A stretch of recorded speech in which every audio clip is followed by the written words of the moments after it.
to see you again, Alex here, as you may have guessed. So welcome to part 3 of my Microadventures series, I suppose. I'm currently sat in this nice little cottage in a place called Stroud, which is in the Cotswolds in England. And I've come out here today with one of my friends, Alan, who you would have seen in a previous video I made called A Taste of Stockholm. He made a very brief appearance in that, so go and check that out. So we've come to Stroud to do a whole host of activities over the last couple of days. You'll find out, for example, why I managed to get this nice looking thing on the side of my neck. But really what I'm out here to do was to do another short Microadventures film, which over the last couple of days I did a little bit of filming about. And before I get going, I just want to tell you a little bit about what we've been doing. So we've been here, as I said, for the last couple of days, and when we've had a spare half an hour, a couple of hours or so between the things we've been getting up to, we've been doing something called geocaching. Now, geocaching, basically, I suppose you could describe as walking with a purpose. So the way that we've done geocaching, you can do it in a couple of different ways, is effectively you download an app onto your smartphone, just search geocaching, whatever comes up, and then when you open this up you get a map of the area, or the area that you've searched, wherever you're in, a bit like Google Maps. And there are little points around the map where effectively someone, you don't know who, has gone around and they've left little boxes, trinkets, tubes, for example, in lots of different locations around the area. So some of those we found, for example, were behind a wall or the inside of a tree stump or something like that. And then inside these boxes is a piece of paper with a list of names of people who've been there before, and then sometimes some trinkets which you can swap in, swap out, things like that. So as I said, yeah, effectively the thing is that you find them on the map, and most people who've done it have laid like a little trail around a canal or a river or a nice walk they enjoy or something like that. So it really encourages you to get out, see something different, and you can do it in the countryside or in the town. So if you wanted to go into your own town, maybe see a perspective of it that you've never seen before, just search it, off you go.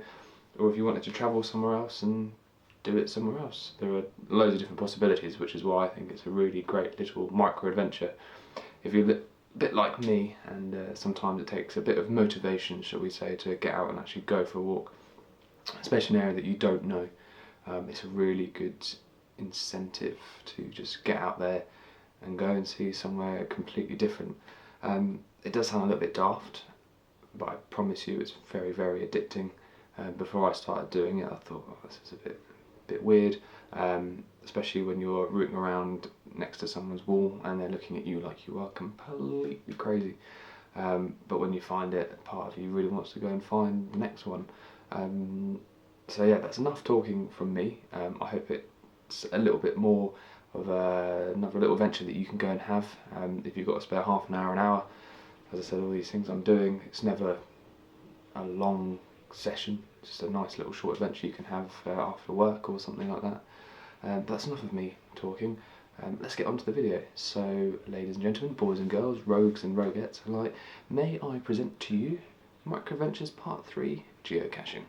I hope you enjoy.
under the large square cut stone near the table at the bottom of the metal stairs. Outcome in time, losing.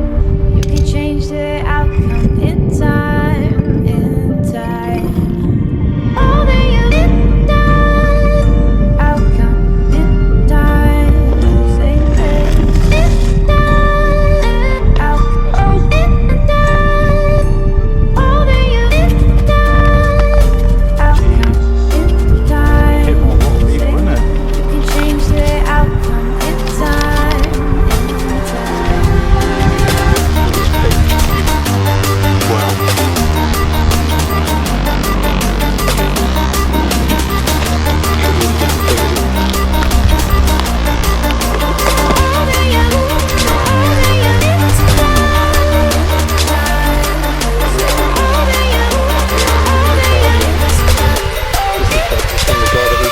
Found yesterday.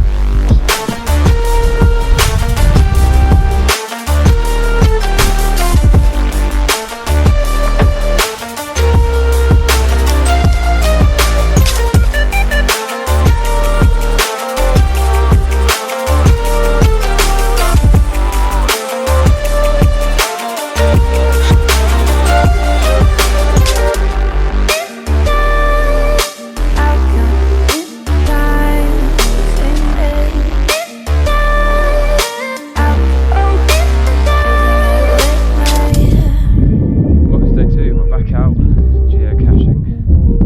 Cotswold countryside. Please ignore this mark on my neck. It's not enough bite from it. We were paintballing earlier and someone got a bit excited and shot me in the neck.